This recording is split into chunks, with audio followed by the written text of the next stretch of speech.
Hello, everybody, and welcome back to Kerbal Space Program, where I feel like we had an encounter. Didn't we?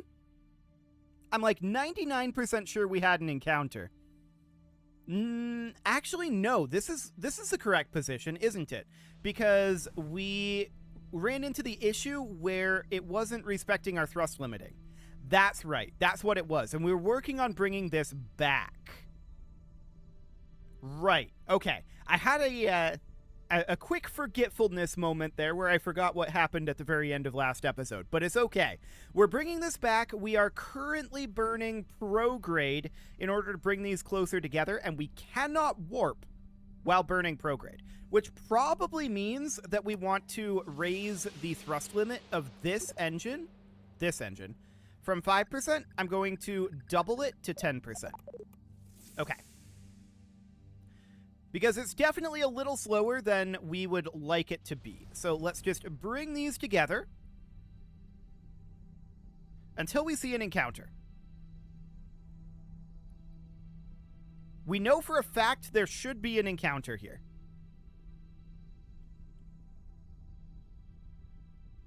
There we go. That's an encounter. Okay, now we can dial in that encounter a little bit. So we're definitely going to want to continue to burn prograde here and bring that encounter down towards the planet. Then we're pretty off in terms of our normal. If I recall correctly, we wanted normal, not anti-normal, but we'll test it. We'll figure out which it was. I'm pretty sure this is normal. But if it is anti-normal, that's okay. We'll figure it out real quick here. So, what are we at here? Almost there, and let's just see. I guess it is anti-normal. Okay. Anti-normal is fine. So we definitely need to bring that in. We can pin this guy open while we're flipping. And 10% thrust limit does seem to be about the target point. So that sounds good. Now, this is technically good enough for us to return with the, frankly, crazy amount of DV we've got left. And keep in mind also, this is not the appropriate amount of fuel. We still have fuel in these outer tanks. I'm 99% certain about that. Let's double check it. I'm also curious to know if it's pulling fuel from the center tank. Yeah, we've still got fuel in these outer tanks. Although we could definitely move all of them into the bottom position, but there's no point in doing that right now. Okay, so that sounds good. Fuel flow is working appropriately. Let's head on into Kerbin here. Focus on Kerbin, thank you very much. And let's bring down this periapsis a decent amount. Wonderful. So we're just looking to bring this roughly into plane here. That's roughly into plane. It's also a moon encounter. That's understood. We're going to take this back to prograde. And I don't really care if we're coming in prograde or retrograde into Kerbin here. It really doesn't matter to me. Our delta V is sufficiently high, and we're going to aerobrake it anyway. It's absolutely okay. So, back over to prograde, and let's dial this in just a little bit. Just on 5% thrust here, which is 5% of 10%. Fraction of a fraction. No more moon encounter. Okay. 27 kilometers. You know what? That'll do. Cool. So we're going to be coming in on this side over here and coming out on this side, although we're not going to be coming out. Okay, so let's unthrust limit at this point, bringing that all the way up, and let's reactivate all 4 of these engines.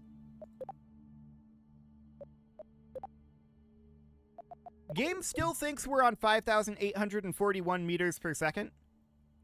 We're not. This is inaccurate. But that's okay. Whatever. It doesn't matter. So at this point, we need to head on down. This is what our resulting orbit will be after we escape. So that's a pretty nice gravity assist to lower our apoapsis. That's not going to be bad at all, actually, in terms of braking burn. I mean, there's a lot of, like, radial to it, right? But that's fine. So we need to warp to about here. and just fall towards Kerbin.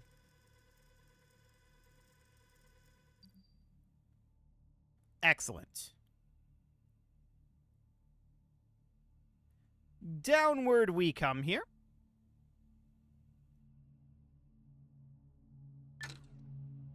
And there we go. Proximity to celestial body. So let's just focus over here so that we can get to right here. We're going to warp to that point, and we definitely want to do some form of burn here.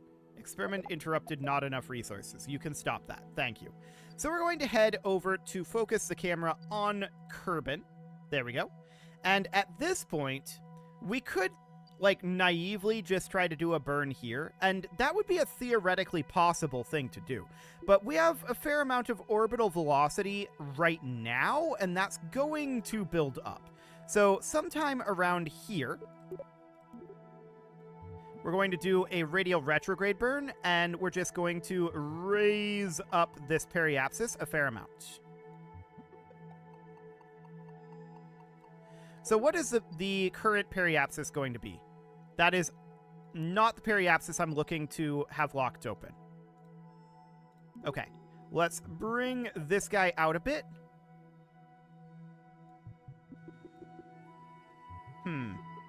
Okay, our timing is going to need to change here a little bit. That's absolutely fine. So this periapsis is currently 57 kilometers. Do we want that to be in the atmosphere? I mean, it's fine to be in the atmosphere. But I'm going to do this for right now. And then we're going to do some retrograde. Actually, let's pull back on that a little bit. The peak periapsis that we get here is about 61 kilometers. Okay. So this is a pretty good setup for deorbit. Apoapsis of 76 kilometers, periapsis of 20. I don't mind that. We could bring it down to a periapsis of like 10. That feels like a really good deorbit burn right there. I mean, it's a lot of DV. Don't get me wrong. But that definitely feels pretty good. So, at this point, we can align ourselves for this. And do we have enough fuel in these tanks to complete the burn? I'm not sure. I don't know how reliable any of these numbers are right now. So, we'll find out. It'll be fine. We definitely have enough to bring ourselves home. No doubt about that. In fact, right now, would we aero capture if we did just literally nothing? Quite possibly. 27 kilometers is pretty low. I also expect that we'd have quite a lot of things burning up at the velocities we'd be at. So I don't want to actually do that, but let's just bring this on down. Hello, Kerbin. Okay, so we're about 2 minutes away from this. You can see we're moving at about 4 kilometers per second. I don't know what's up with these experiments getting interrupted. Whatever, we're not running an experiment. Our surface velocity is currently 3,800. Okay. Yeah, we definitely have a fair amount of velocity here coming in. We're moving pretty quick, but this burn will be absolutely fine. So let's continue to warp forward a little bit here. We're about a minute away right now. 40 seconds, 30, 20, 10, and 3, 2, 1, mark. Commencing burn. I don't know why this is showing the burn as being partially completed before we started it. We're going to be kind of ignoring all of the information the game is giving us right now, and we're going to be going purely off of what our actual orbit is. That's going to be the goal here. So we need to just burn here until our periapsis is here. That's going to be the idea. Cool. But yeah, the game is definitely confused about our amount of DV at this moment. And various other things as well. I think the game is just kind of generally confused. So that is fine. We're just going to shave off a ludicrous amount of speed here. 2,600 meters per second for this radial retrograde burn. And that's absolutely fine. That is absolutely fine. It's going to be a 6-minute burn. I don't know if that's accurate either, to be honest. We're going to be running out of fuel in these side stages fairly soon. We've only got about 1 ton of fuel left. We'll definitely be burnt out of that before a 6-minute burn is over, but is this burn going to be 6 more minutes? I don't know. We'll find out. Excellent. So we are now orbital. We're now captured. That's very, very good. And we're about to run out of fuel in these side stages. There we go. They are out of fuel. Let's ditch them. Just letting us settle a little bit. And let's go. That very abruptly changed the point of our burn. Why did staging change the point of our burn? We were here, then it changed to here when we staged.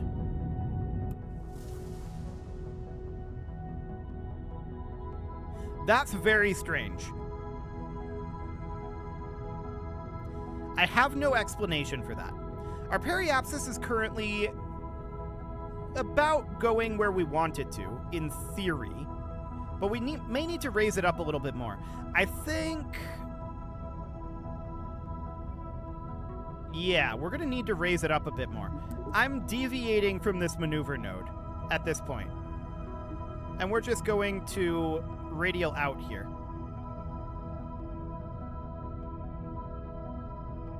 We are currently in an impact trajectory.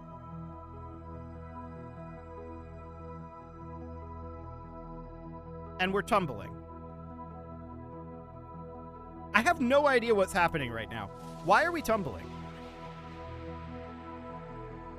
Why did it decide to do a flip? I have so many questions. Okay, we're going to go to the prograde marker here. I think the tumble is probably under control. We shouldn't be tumbling, to be clear. There's no reason why that would be happening. But let's just bring this over to the prograde marker. And I actually don't want to be exactly at the prograde marker. I want to be right up at the horizon on the 90-degree line. Which, by the way, is indicating we are coming in prograde. So that is fine. And we're just going to burn right about here because I want to raise that periapsis up. Okay. Now I want to go to radial in, I believe. I want to lower the apoapsis and raise the periapsis here. We're just ignoring what we had set up as the maneuver. That appears to have completely broken on us. Okay, this is raising our apoapsis and raising our periapsis over this way. Okay. Now it's doing the opposite. Okay, so we need to move to the other side. Over here. We're just going to ignore maneuvers. We don't trust maneuvers in this flight from here on. I don't think that they can be trusted at this point. So we're just going to do this completely manually, no maneuvers, and we're just going to have to bring this in relatively cautiously. So what that means is we're going to have to make our way around to the other radial, raise our periapsis until such a point as our periapsis is out of the atmosphere. Because we're going to have to do this more cautiously because the maneuver broke. That's okay. We've got lots of DV left. Okay, raising periapsis, lowering apoapsis. This is the correct direction. So we're going to burn here until we're at a periapsis of, I don't know, like 75, like this. That'll be fine. And now I want to warp to about here or so. And we're going to flip over to retrograde, and we're going to lower our apoapsis without lowering our periapsis too much, is going to be the idea. Luckily, we don't need maneuvers where we're going. So that sounds good. Okay, so we are currently like 16 seconds from the periapsis. Let's drop this apoapsis right on down. Time to periapsis is going down at this moment. That is a good sign, but it's going down slowly. So that means we're burning at about the right point. It's going up now, so technically we should coast for a moment. Okay. So sometime around here, we should continue our burn. We just passed the periapsis. We're now going back up. Okay, this'll do. So this puts us into this position, right? Where our apoapsis and periapsis are roughly the same, we are circularized. At this point, I want to drop our periapsis further. So we're going to drop our periapsis down to about 10 kilometers.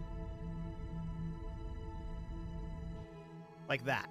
We'll be entering the atmosphere pretty soon, in theory, and we definitely, I think, are going to be landing on the day side. I'm 99% certain of that. I'm going to ditch this 9,000 meters per second. It feels so bad, but we're going to do it anyway. We're going to ditch it. It is out of here. We don't need it anymore. Are these retractable? No, they are not. Okay, that seems fine. So we're just going to sit on surface retrograde, and we're going to warp forward until we hit the atmosphere, which will take a little bit. Okay, we've now hit the atmosphere. We're coming down at 4x warp. Wonderful. Who needs maneuver nodes anyway? It would have been a really nice burn too. Like, that was a really, really sweet re-entry that we had scoped out there. I'm very sad that it broke, but here we are. So that periapsis is, of course, coming on down. And we're just shaving off a fair amount of speed. It looks like we're going to be landing in water, so that's great. And we can see that we are definitely going to be landing in the day side as well. So that sounds excellent. We are, at this point, quite safe, and we just need to come on down. We just need to shave off, 2 kilometers per second from aerobraking, and that'll be absolutely fine. No problem whatsoever there. And back from Elu we come. Yeah, things mildly broke, but I mean, it's KSP2. That's unfortunately normal. Unfortunately normal. So we're continuing to cruise on through here. We can see our surface velocity is starting to drop. It's starting to drop reasonably quickly at this point. And our sea level velocity, or rather sea level altitude, is pretty good too. Hang on. I just noticed something. Sea and ground are different. We're over the sea right now. Over the sea, it must aim at the seabed for the ground level altitude. Wild. We're drifting off of our marker a little bit here. That's probably okay. We're slowing down quite a lot at this point. 1,600 meters per second, 1,500, 1,300, 1,200, 1,100, 1 kilometer per second, 900. We're okay here. We're absolutely fine. 700, 600, 500, 400. That was some weird maneuvering. Okay. I'm wondering what the terminal velocity of this thing is.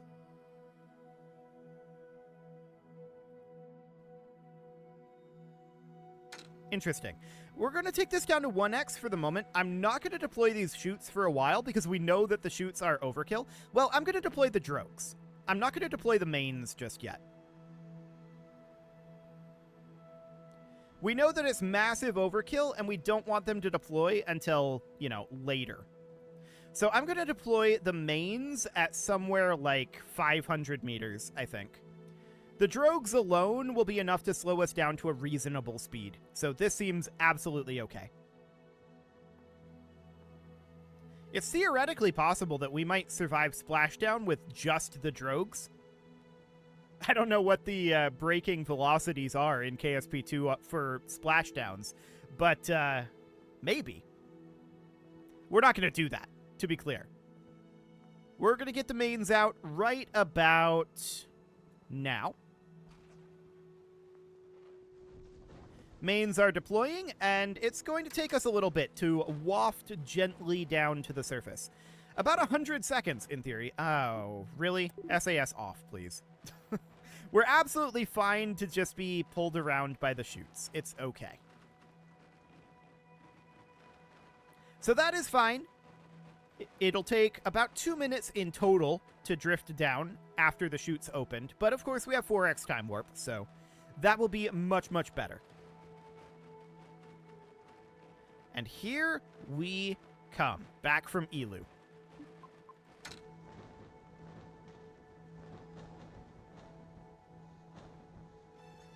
Beautiful. Okay, we can actually run a research opportunity here. Is that our radiation survey? It actually is. Let's just warp forward a little bit, let that radiation survey finish. Okay, radiation survey has finished, and let's recover this thing. Beautiful. So we are back from Elu here, and we're going to head back to the KSC. How many science points do we have right now? 15,491, and I think we never grabbed our mission here either.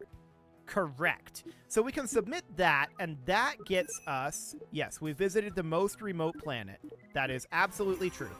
That gets us 23,491 science. And a new mission?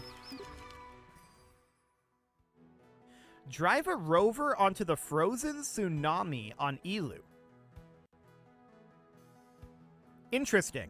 I wasn't expecting to unlock additional missions. But I guess that was just a flyby mission, so that kind of makes sense. Let's hop into the R&D for right now, and I'd like to finish off this level of tech. So we'll research all of these. There we go. And we've still got 14,000 science to spend. So, what do we want to put over here? I mean, we've got, like, space plane tech that we could grab, space shuttle, Mark III fuel systems, the XL coupling, XL trusses, aquatic sciences. How much total science do we need to finish this? That's an interesting question. The answer is quite a lot. I don't know if we'll get it all from just doing the missions, or if we have to actually focus in on getting some, like, traditional KSP science. The missions definitely got us a long way. No doubt about that. I mean, that's a lot of tech that we've gotten. That's for sure. Also,